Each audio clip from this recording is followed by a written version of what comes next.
He's killed me. Dark, horrific secrets await you at the Ostrich Inn. That is very spooky in there.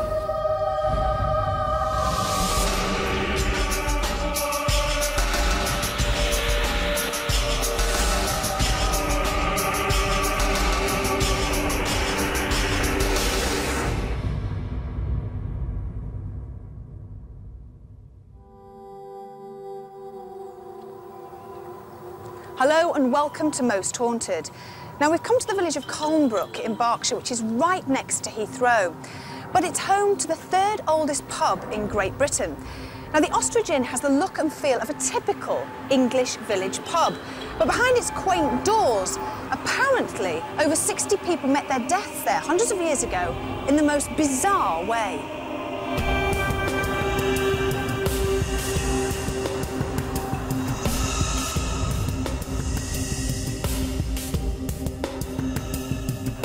Now, some people say it's haunted. Some say it's pure fabrication, which is a good marketing ploy. But to find out the truth, Most Haunted are going to spend 24 hours here. The inn dates back to 1103, and it's said in the 14th century an evil landlord called Jarman committed gruesome murders. His victims were weary travellers in need of refreshment and a bed for the night. Little did they know, it would be their last stopover.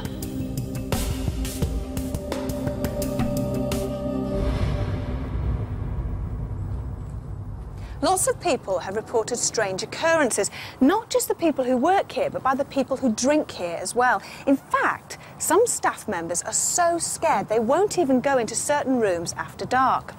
So is the Ostrich Inn haunted, or is it just people's imagination running wild? Well, that's what the Most Haunted team are here to find out. Now, the people who are spending the night here are Martin on sound. Hi, Martin. How are you? Fine, thank you. Good. Rick, one of our cameramen. Are you OK? Looking forward to tonight? Yeah, looking forward to it. All right. Not scared at all then, Ian? Oh, no, not. You never are you? Then we've got Bev, our director. Bev, how do you feel about the Ostrich Inn? Excited. Do you feel a bit spooked, Carl, our producer? I've always spooked. I know you are. And, of course, the gorgeous Mark on Steadicam. Now, apart from our lovely crew, we also need a little bit of expert help. And to do that, we've got our psychic medium, Derek Okora. Now, he is on his way, but he has no idea about the location or where he's coming to or the history. So he's been driven around the countryside until we say we're ready for him.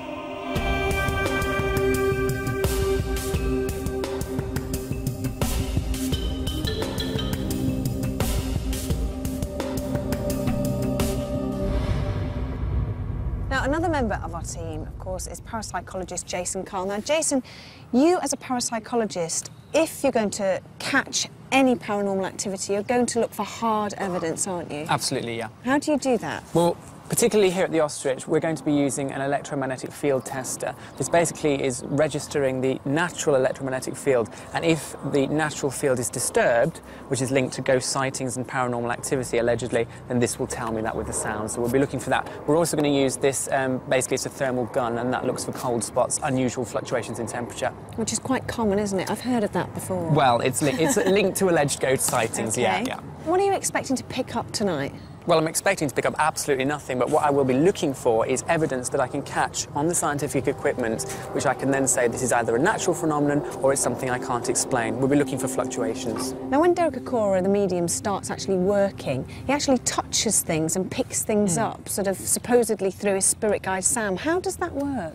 Well, it's only a theory, but it's known as psychometry, and that basically is where a medium or a sensitive will touch the actual fabric of either an object or, in this case, a building, and tune in psychically, if you will, to the building's history.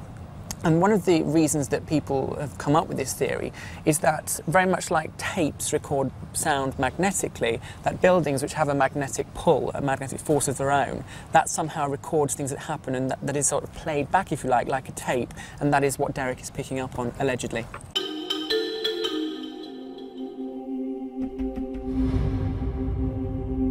Now, Sam and Daniel, the landlord and landlady here, I mean, I find it interesting and unbelievable that you actually want to live here. What's the actual story behind the murders? Well, it relates back to a gentleman called Jarman, who was a landlord in the 14th century time. And the story relates that he had a room upstairs called the Blue Room, and he used to put his rich guests in there to sleep. And when they were asleep, he used to pull a lever and they used to fall down the floor into a pot of boiling oil. And it's said that he killed 70 people. And you're all right with that, are you? You learn to live with it after a while. Is there any one particular room that you don't like being in after dark? Well, the Blue Room upstairs is a bit daunting at night time, especially when we can't get the electrics working in there. It starts flickering and making noise. Really? So it's a bit of a nightmare. And anything happened to you, Sam, at all? No, just occasionally when I'm down here on my own and it's really dark, I hear noises, but nothing major. We've had ghosts, or so they say were ghosts, floating through the pub. All since the roadwork started out front, they've disturbed all sorts of stuff. Generally, the whole of upstairs, the restaurant, all throughout the servery area upstairs, it's all a bit dodgy at night. You always feel something's happening. Any crashes, bangs, or anything All like the that? time. Yeah. All the time. Where would you hear those? Well, it normally happens when we're in our accommodation, and you can hear, because we're right next to the restaurant, and you can hear things what happen in the restaurant. You hear large bangs, all sorts of people talking, the odd footsteps going through the ceiling and stuff like that. What about yourselves? Do you believe in ghosts? I'm not a great believer. I'm very much believe in what I see. I hear a lot of things, but it could be anything explained. Until I actually see something myself, then I'm a bit in two minds over it, but I'm assured by all the staff that something is going on. And all the staff believe that there's something By all going on? means. Almost every one of our staff's had some kind of incident through their time here.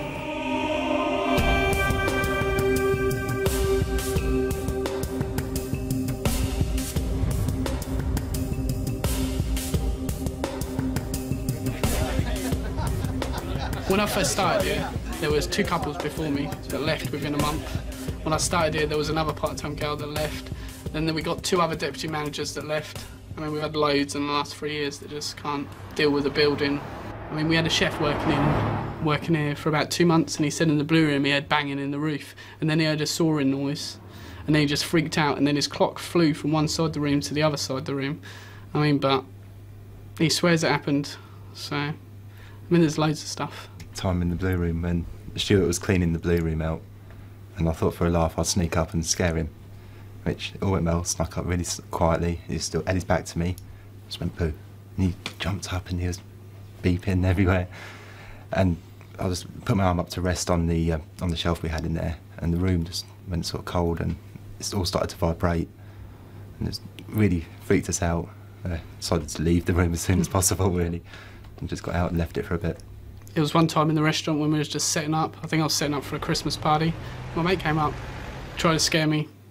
I didn't really care because, I mean, I knew about everything by that time, so I just had a laugh with him. But then about 2 minutes after he'd gone, all the shutters started banging.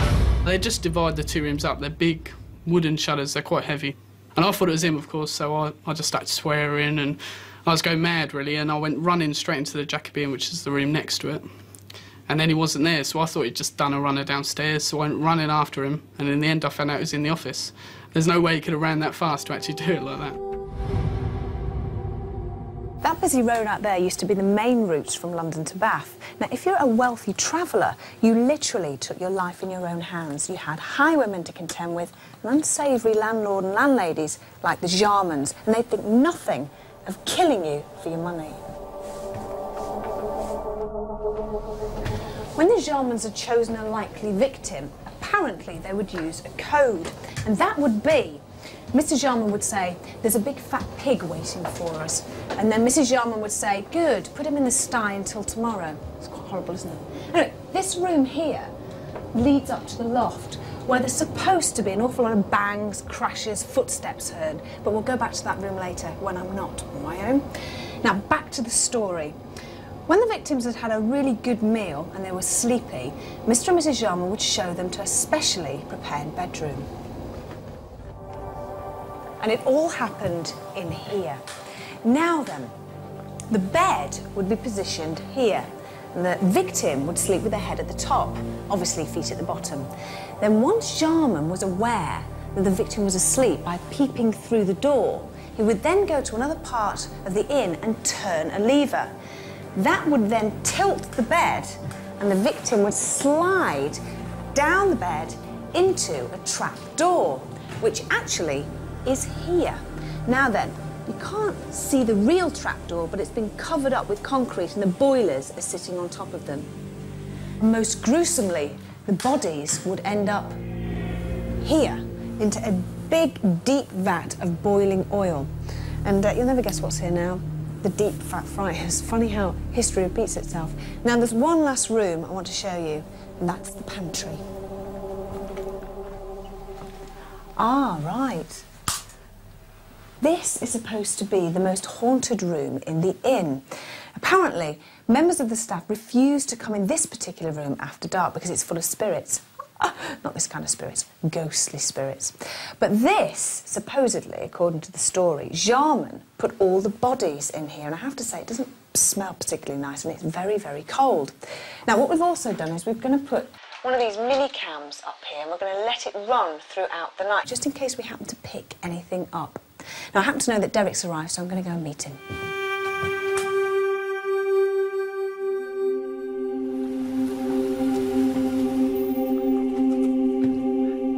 With the Most Haunted team complete, will we find a night at the Ostrich Inn too scary? And will Derek pick up on the gruesome murders? Over dinner, we had a chance to relax and discuss our favourite subject, ghosts. Now, everybody knows the word ghost. What exactly does the word ghost mean? I mean, everybody imagines them to be sort of the ghoul in the with a white sheet or the grey lady. I mean, can you explain it? Well, in fact, there are many forms of, you know, so-called sightings of ghosts. You know, a big percentage of sightings, I believe, is all linked in with what we call residual energy. But not all of them, because there's basically two different kinds of ghosts. There's what Derek's describing as residual, which is basically where ghosts seem to be oblivious of living people. And the other type, which are ghosts that seem to interact, such as the spirits that you supposedly connect with. This is why I personally classify the ghost apparition different to spirit return. Two different things. Because they're totally miles apart.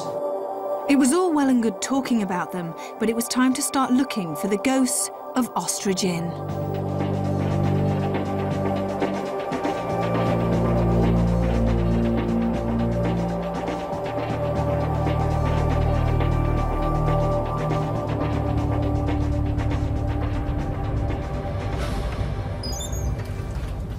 OK, Derek, Jason, let's start off in this room. Okay. Are you picking anything up at all? Well, it's most certainly not overactive at this point. There's a little bit of resid. Okay, there's a lady with me. I feel as if I'm just engulfed in this beautiful, long dress with her, the purple, the grey, and the cream. I call it lattice work of material, and she's a walk. She heads for those stairs. These stairs are so strong with her and her movements. I'm not saying it's following Derek, but it has moved. Where do you want to go, Derek? Maybe go up? Yeah? Can we go up? Please. The electromagnetic field tester that we have has picked something up here, and it seemed that Derek was picking up something at the same time. That's quite interesting, because earlier on testing the room, there wasn't the same electromagnetic fluctuation that we have there. He also picked up a lady in a big dress, which there is a story of an alleged apparition that's been seen quite near to where we are of a lady in a long dress, possibly Victorian. All right. We go in here, Evie. Right. She wants me to go in here. It's a bit dark in here, then. This is where she comes. She likes to be here. In the ladies' loo? Yes. She comes in here after her walking and the passageways, and she hints to me that there's a lady physical who's she was a little bit startled because the lady linked in with her and saw her, and she's sorry. She's sorry she startled the lady. Who's the lady, my dear? You're saying this was a living person that's interacted with the ghost in this room? Yes. And that you're picking up this happened recently? Or? No, it must have been recent or in time, because she looked into the mirror and she was aware of the lady here, the Victorian lady here at the back of her. And then I feel maybe, I don't know if this mirror was there, but she looked in and she could see her with this, and it was like the lady, poor love, must have felt as if her hair was standing on end and raced out of here. And she said she was like a wisp. She said, and I realised I didn't follow because she realised that the lady had sensed and seen her, not just sensed, actually seen her. So she let her be. She let her be. Imagine being absolutely terrified. You come in here to do your thing and then you get absolutely petrified. Well, not so much of a restroom. Yeah. A lady did report seeing an apparition of a female ghost in here. However, the lady saw the apparition from the cubicle. It walked past the door, floated past the door, and allegedly picked up her handbag and scattered the goods on the floor. And Derek said she was washing her hands and saw it in the mirror. So that doesn't quite add up, but it's interesting that he sort of linked in with the same ghost that there has been a report of. This person that was here earlier, off camera, is now not in evidence, so he's moved. So Which person was that? this was a man who had a lot of facial hair. He superimposed me earlier. I felt as if I had a beard. I felt as if I had facial hair underneath my nose, moustache. And I felt rather an intolerant soul, yet not an evil person. But he's certainly not in evidence now. So he has moved, so he's moving about the premise. Right. Okay, we'll just come through this way, Evian, because I feel as if I'm drawn very, very, very strongly here.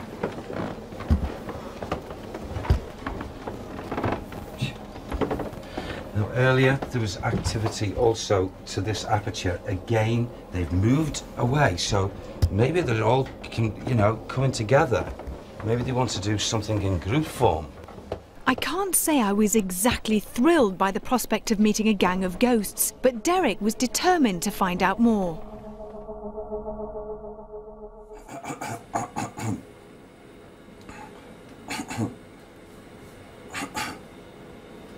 Sorry about this, it's just... What's that? What is it? What it is the individual energy that I'm picking up from the residual is I'm trying to build up the feelings of how this person, when he comes into this atmosphere, how he's feeling. He feels much more different when he's in this area as opposed to the ground floor. Right. I'm not saying there's a character change or that he's, I suppose, in mind, schizophrenic or anything. He feels happy and then sad, or he feels more comfortable in one level and then changes? He feels more comfortable in one level as opposed to the other. Right. I feel he reflects on this higher level of what he doesn't want to bring back in memory, what's happened on the ground level. I get that total difference. Why? Should we go back through here? Yes. Why is it that ghosts like... Thomas! Oh, crying out Sorry, loud! forgive me. Thomas! Thank you, that's better. I've got his voice. I've got his voice. Yes! Yes. Yes.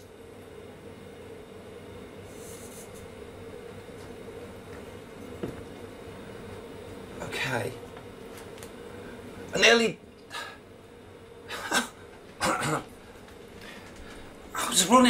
I was running. He was coming after me. And I got down on a head. And he found me. Oh, God. You all right? I've got a ligature around me neck. Take it off. Take it off. Sam, take it off. Oh, okay? yeah. You okay? Okay, fine. His memory, in thoughts, this person was, what did he call that, Sam? He's garroted. Is that the word? He was garroted. And then he was thrown in the water. Had he passed from the physical? He didn't feel that. His last memories were of his breath, and he couldn't breathe. And around his neck it had become so tight, but he wasn't aware of the water. But he was in the water. But he thought he got away. Well, he didn't. After witnessing the virtual garrotting of someone called Thomas, I was feeling pretty queasy. Had Derek contacted one of the evil landlord's victims? I was beginning to get very frightened. If anything moves us aside, you just stick right alongside me. What do you mean if anything moves us aside? Well, if anyone tries to come in and break between us, you stay with me and you don't let go, okay? Yes?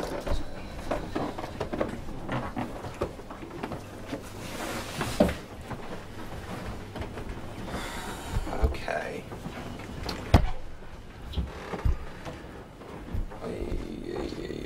Here he comes, he's beckoning me in.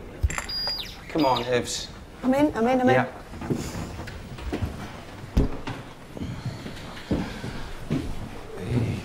Okay. Don't you dare superimpose me. You have small mind. Yes, we come to expose you, my sir. Who's here? Yes, there's a man and a woman. You know, I'm taken back in mind here. Oh, the agonies and the cries of mercy. Oh, the evil. What's his name? It's Charman. It's Charman. Who are you? Who are you? I'm Thomas Coln.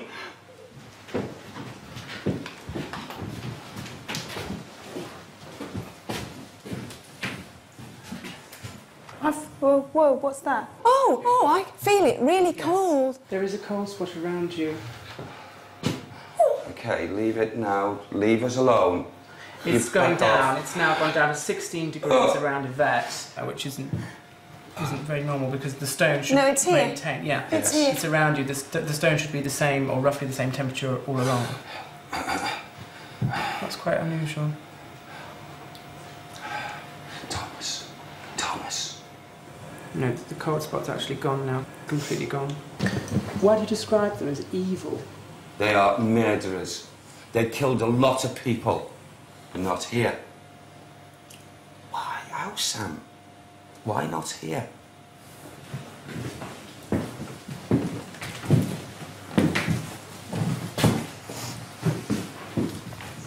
It's a trap. It was a trap, but this has changed. This is not the way it should be. They came through this door for the sleep. They didn't go out of that door. Sam, can you show me where? Yes, it's on the ground. Should we go down to the ground floor? Yes. Right, this is where I think we need to turn the lights off. It's interesting because we did have a temperature fluctuation. It was 4 degrees. What's more interesting about it than just it registering on my equipment was that Yvette noticed it at the time it happened and then it went. Now, without carrying out extensive tests about the temperature alterations in here, it's not possible to say that that is a paranormal experience, but it is odd that she experienced it at the same time I registered it. So something was altering the temperature, but how that happened, I can't say. As we know, we're more likely to encourage any paranormal activity with the lights off, so it was time to switch to night vision. Following you then, Derek. Now, just a moment ago, I was severely drawn, and I don't use that word lightly, severely drawn, psychically, an impulse of drawing me into this kitchen area. And, you know, that feeling's even been enhanced even stronger now. And maybe it's, Come on, Yvette. Let him go through. Come with me. Oh, now this is on his terms. Whose terms? This man. Oh, God, it's so cold in here. It's so cold. Okay, we're on your terms. Jason, it's very cold in here. Oh, yeah. It's naturally cold in here earlier on. Right. It's still chilling down. Okay. You see, oh, my head's swirling. But we're okay. And just swirling over one reason. Come on, let's go through here. You just stay with me, Yvette. Okay. This character's trying to play hide and seek. He's playing with us, he's toying with us. Who is this person? This is the man that was... Sam, can you give me a clearer picture, please? Because, you know, it's like the energy's dropped on me. Go back, he says, go back. Go back. So we go back just this way, please. Maybe Sam can help me with this then. Come on, Sam. Oh, he's playing with us, all right. What's he doing? When you say he's playing with us, what do you mean? What he's doing, he's covering himself up. He knows the art of cover. He knows the art of cover.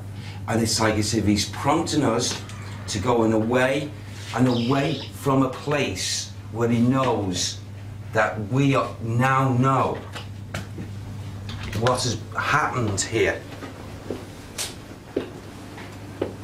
God, it comes all around me. What's coming all round you? The sense of dread. If that's plain, simple words, the sense of dread, the sense of losing my life. And yet I know that we are all protected. But I've come here, that's better, Sam. And show me the picture. A lot of souls lost their lives here. A lot of poor, innocent, and I use the word very, very strongly, innocent souls, within a matter of seconds, and yet leading up to as much as 2 to even 3 minutes, the agonising feelings.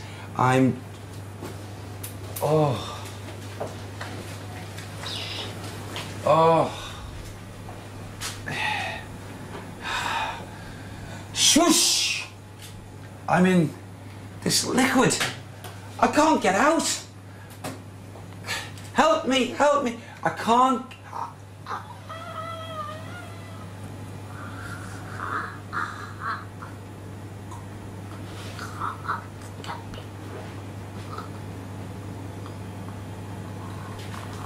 Derek, breathe, Derek.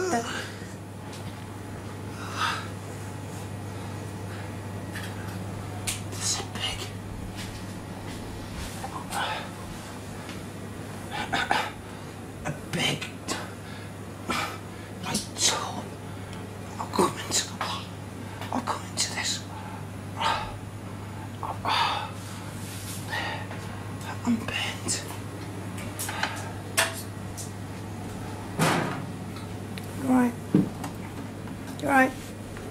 Derek, you're right. I'm here.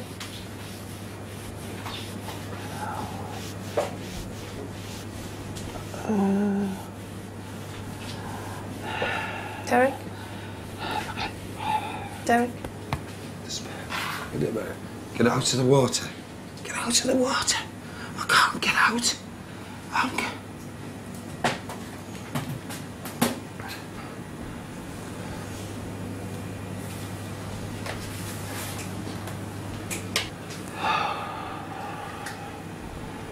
I'm out of the water.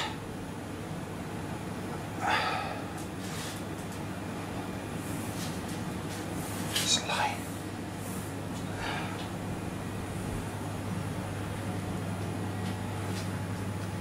What are you seeing? It's me. In that. I'm here.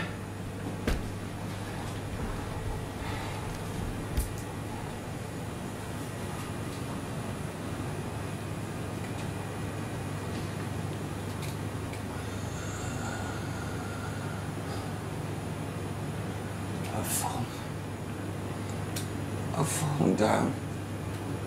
I've fallen down.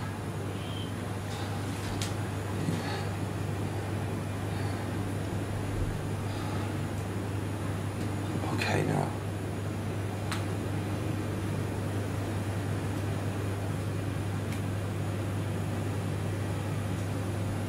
He's taken me. He's taken me out.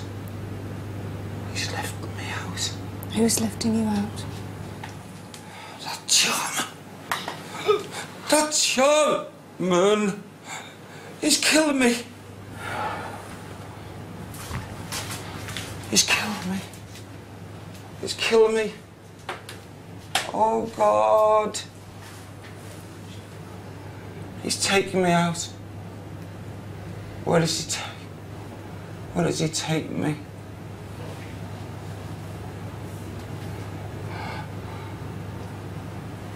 Oh, God, no. More water.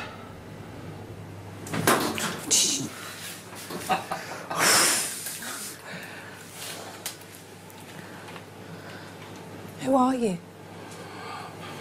I'm James Henry. James Henry. Look at it. She's taking my money. That woman. Who's taking your money? His wife. She's hidden it. What are you doing with my money? What's she doing with it? She's put it in that chest. Under the stairs. The stairs that are hidden. Do you know who we are?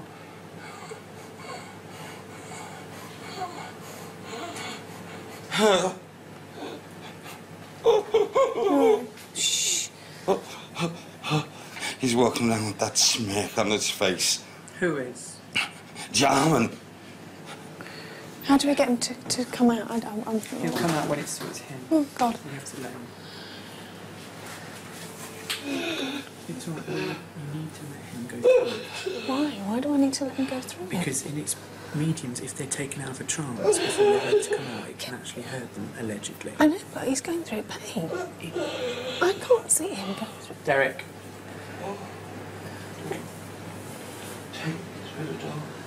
Take you to the door, did you say? The pantry. Do you want to go to the pantry? Yes. Come on then, we'll Stand take you. Come on. We'll take you to the pantry. There, come with us. Come on. Derek, can you hear me? Oh, my. Your legs okay? Yeah. You're all right. Okay, yeah, I'm fine. You're all right. Yeah. This was the first time any member of the crew had witnessed a medium go into such an intense trance. It made us all a bit jumpy.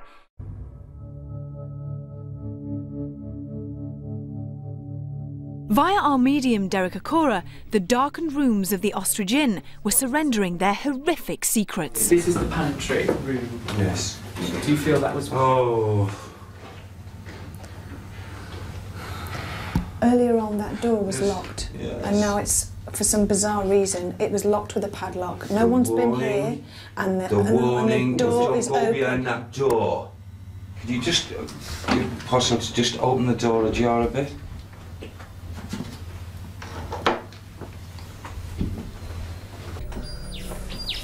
This here is a hidey hole. His woman brought the stolen items that belong to these poor souls. The coinage is cursed. It's cursed. Never for any good to come from this. For the hurt souls. How has it become what you describe as cursed?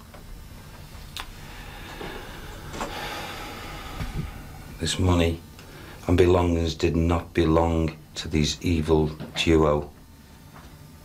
So the monies and the valuables carry that instant karma in each individual murder, life taken away. And it will stay for all time. They deserve to be executed. Oh my God.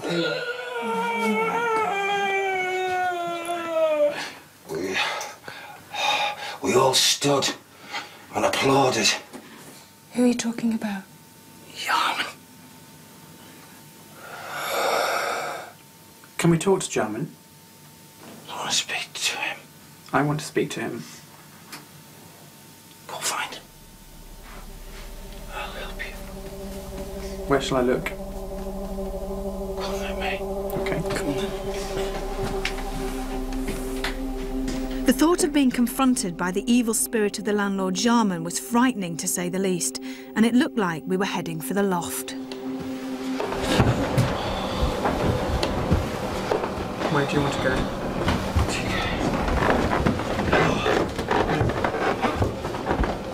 Somebody get in front quickly. On it. Oh.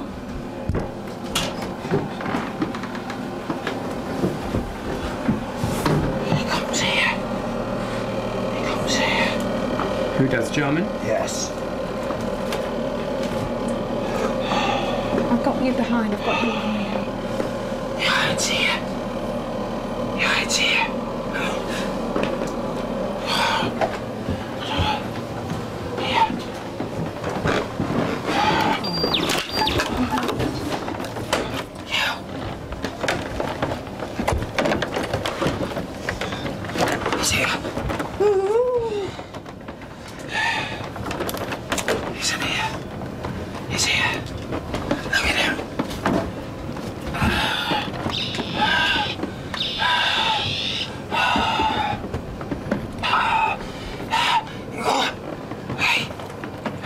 Is he saying anything to you? He's past you.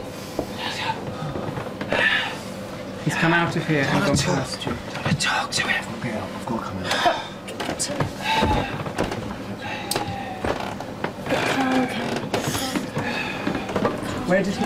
Where has he gone? You're saying he's come out of here and he's moved past you. Just And tell where us has he what's gone the to? matter. I can breathe. Up here. Yes.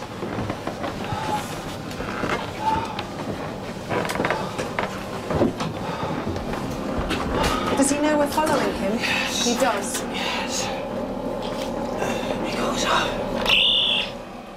Oh, he's playing. He's playing, yes. Shall we go up there? It's all right for one person to go up there, not all of us.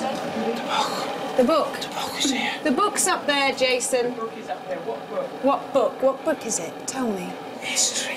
History book. A history book.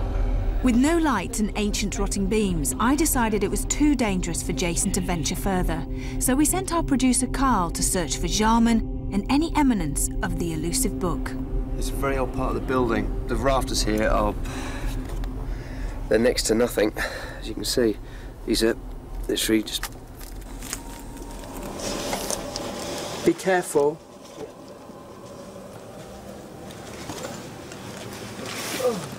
Small room would be over here. I'm just gonna grab this torch. Carl has climbed through into the far attic. We've climbed through to the far attic. Is he in the right space for the book? place. Yes, yes. What is the book buried underneath something? Because there's nothing in the area that we can see. There's lots of rubble here, though. Well, there's lots of rubble.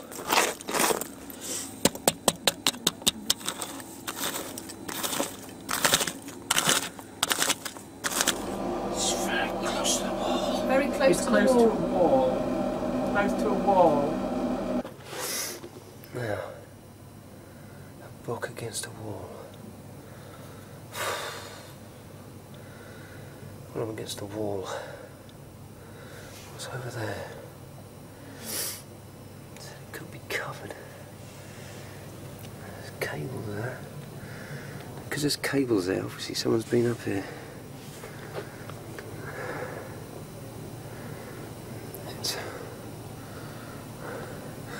The trouble is, this goes on for miles. Looks friendly. I'm not having any luck with this book, guys. It was there. It was there. It was there. It was there, It still is, No, but it they've still built is there. over it. but they've covered over it. There's 2 layers of plaster, so it's possible something could have been covered over. I love it when I get cobwebs on my face in a haunted house.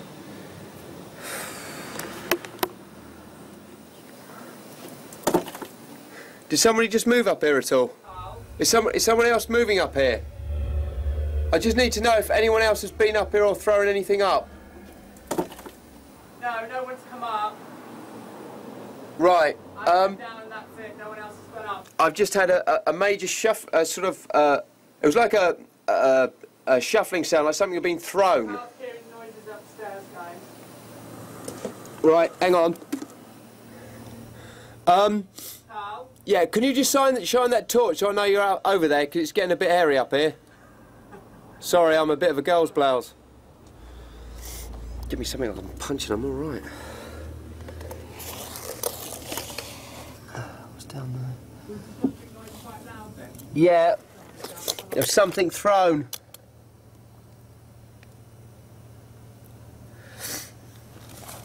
Is there anything here?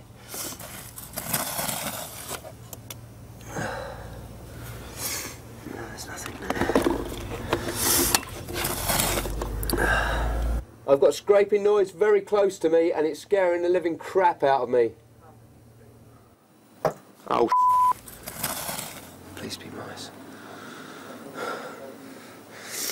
Right, I'm coming down there. Can you see all right? Yeah. What was it up there? There was like a shuffling noise. It was really close to me, but that was when you had the torch on. The first noise I heard was like somebody throwing. That's why I asked if anyone had thrown anything up or nobody was moved. Nobody if they'd been up. It was like something just a thud. Yeah. I'm gonna have a look at the tape because we might actually catch it on there. I've got sort of like a small torch. So. Yeah. It was only after looking back at the tape did we see an object moving on its own at the bottom centre of the screen, which created one of the noises that Carl heard. But what that object is, we just don't know. We couldn't find the book, and without tearing up the floor and walls, there was no more we could do to find the one piece of evidence that would answer all the questions about Jarman and the murders. That is very spooky in there.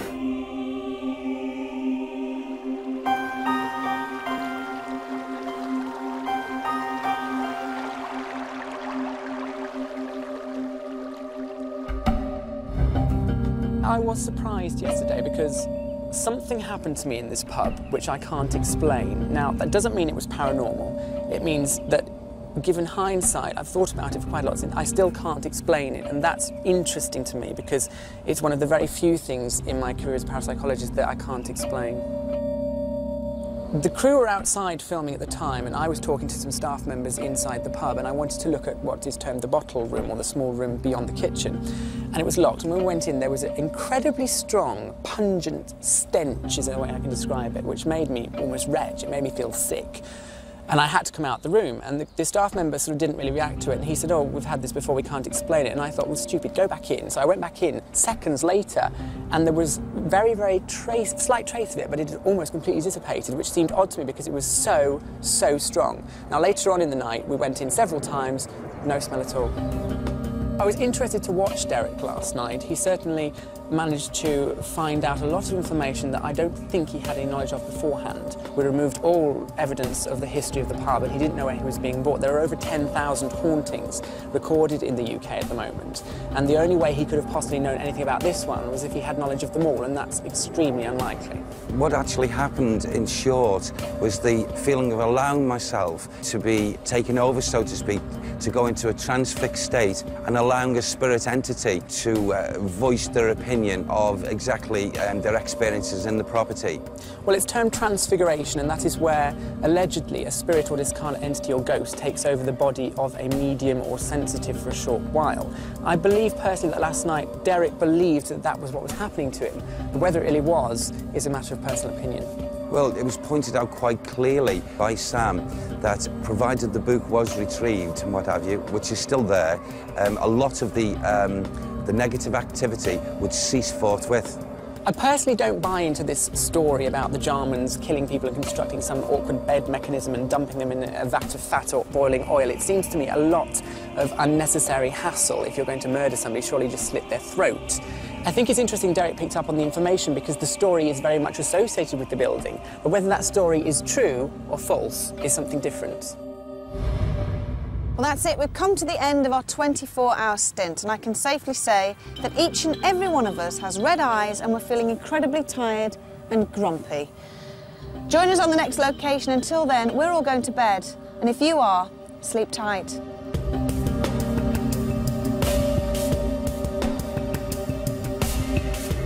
Carl, please be careful. couldn't breathe. I was round that way, so, and it was like that. Physical pull. I didn't move this far. No. Okay. No, it was a physical pull like that.